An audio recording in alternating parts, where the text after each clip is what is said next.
ఆయన అలా వెళ్ళిపోగానే ఈవిడ ఇక్కడ మొదలెట్టిందమ్మ. ఏంటమ్మా? పూజ పూజ పూజ.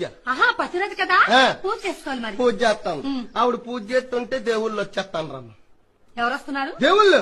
దేవుడు రావడం ఏంటి? మా పూజ దేని చేస్తాను. దేవుడి కోసం. దేవుడి కోసం పూజ చేసినప్పుడు దేవుడు రాడా? రాడు. ఊరుకో రాడుగానే. ఊరుకా రాడంటే నువ్వెప్పుడు పూజ చేయగల? నేను ప్రతిరోజు పూజ చేస్తాను తెలుసా? ప్రతిరోజు పూజ చేస్తాను. నీ పూజకి దేవుళ్ళు రారా?